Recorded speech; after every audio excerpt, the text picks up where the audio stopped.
अस्सलाम वालेकुम एवरीवन, कैसे हैं आप? उम्मीद करती हूँ ठीक होंगे। आज मैं आपके साथ शेयर कर रही हूँ सर्दियों का तोहफ़ा दाल की रेसिपी। बहुत ही स्पेशल अंदाज में मैं आपको बनाना सिखाऊंगी। आपने जस्ट स्टेप्स को फॉलो करते रहना है तो आपकी दाल की रेसिपी बहुत उम्दा, बहुत शानदार बनेगी।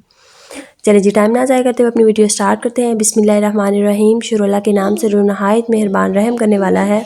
दाल बनाने के लिए जो सबसे फर्स्ट स्टेप आपका होना चाहिए वो आपने सबसे पहले दाल को चुन लेना है अच्छे से।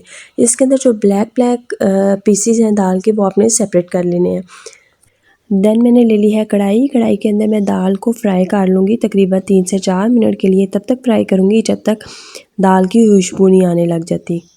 इससे आपकी दाल बहुत ज़्यादा क्रंची बनेगी और अगर दाल के अंदर हल्की हल्की सी नमी है तो वो भी इससे ख़त्म हो जाएगी। फ्राई करने से आपकी दाल खस्ता बनेगी। दाल की बुनाई करने के बाद आपने जब दाल ठंडी हो जानी है तो इसको अच्छे से ब्लेंडर में डाल के अच्छे से ब्लेंड कर लेना है। जैसा कि आपने देखा कि इस कंडीशन में आपने लेके आना है। देन मैंने ले लिया कढ़ाई। कढ़ाई में मैं डालूँगी देसी घी। अगर आपके पास ऑयल वगैरह है तो आप वो भी यूज़ कर सकते हैं, लेकिन अगर आपके पास देसी घी है तो वेल एंड गुड। जब ऑयल गर्म हो जाएगा 3 से 4 मिनट के लिए आपने इसको गर्म करना है। जब ऑयल गर्म हो जाएगा तो आपने इसके अंदर अपनी जो ब्लेंडर में ब्लेंड की हुई है दाल अच्छे से वो आपने ऐड अप कर देनी है। बहुत ज़्यादा आपने इसको ब्लेंड नहीं करना, हल्के हल्के से आपने इसको अंदर इसके दाने दाने रहने देने हैं। बहुत ज़्यादा मोटा नहीं आपने पीसना, ना बहुत कम मोटा पीसना है, तो आपकी दाल बहुत ज़्यादा डिलीशियस बनेगी। देन आपने चम्मच के साथ इसको अच्छे से मिक्सअप कर लेना है। आपने इसको बहुत अच्छे से मिक्सअप करना है और चम्मच आपने इसको कंटिन्यूसली हिलाते रहना है ताकि जो दाल है वो नीचे ना लगे। मैंने 2 किलो दाल ली थी और 1 किलो मैंने देसी घी लिया था। इसके अंदर आप अगर आप सेम क्वांटिटी इसी तरह की लेंगी तो आपकी दाल बहुत अच्छी बनेगी। मेक श्योर कि आपने चम्मच को मुसलसल हिलाते रहना है ताकि दाल हमारी नीचे ना लगे। इस पॉइंट के अंदर हमारे पास जितनी भी दाल थी वो घी के अंदर अच्छे से डिज़ाल्व हो चुकी है। मज़ीद हम इसके अंदर चम्मच को हिलाते रहेंगे। मैं आपको करीब से दिखाती हूँ। You can see the texture, you can see the shape, you can check the look. इस तरह की लुक हमारे पास आ गई है, लेकिन हमने इसको 10 से 15 मिनट के लिए मज़ीद फ्राई करना है, बुनाई करनी है इसकी। हमने इसको तब तक फ्राई करना है जब तक जो दाल है वो ऑयल नहीं छोड़ देती। जो हमने इसके अंदर घी डाला है वो तब तक हमने बुनाई करनी है जब तक वो घी नहीं छोड़ देती।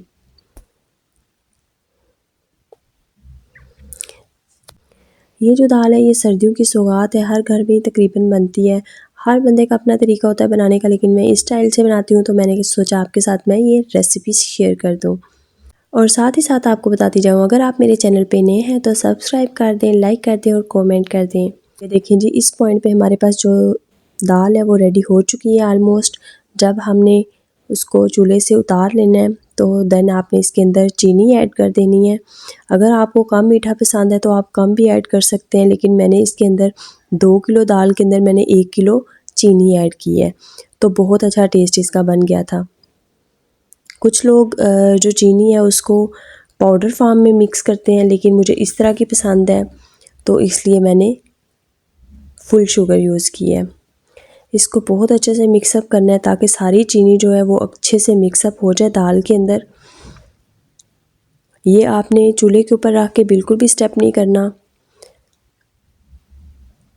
चूल्हे से उतार के आपने ये स्टेप करना है। देन आपके पास जितने भी ड्राई फ्रूट्स जो आपको पसंद हैं तो आपने इसके अंदर ऐड अप कर देने हैं, लेकिन अगर आप इसके अंदर नारियल डालेंगे तो उससे बहुत अच्छा टेस्ट आएगा और आपकी दाल जो है वो नरम बनेगी बहुत ज़्यादा।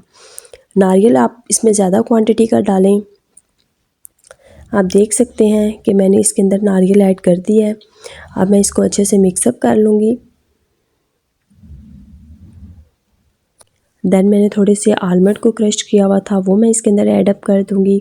आप इसके अंदर अपनी मर्ज़ी के ड्राई फ्रूट्स ऐड कर सकते हैं, जितने मर्ज़ी आप करना चाहें। इस पॉइंट के अंदर मैंने एक बड़ी प्लेट ली है, डिश ली है, उसके अंदर मैंने अपनी दाल जो है वो सारी डाल दी है। अब इसके ऊपर मैं गार्निशिंग करूँगी नारियल की और आलमंड की।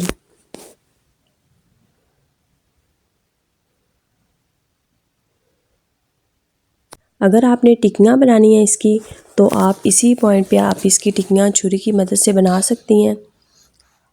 जब ये ठंडी हो जाएगी तो इसको हल्का हल्का सा आपने गर्म करके इसकी टिक्कियाँ सेपरेट कर लेनी है, तो इससे बहुत अच्छी टिक्कियाँ बनेंगी।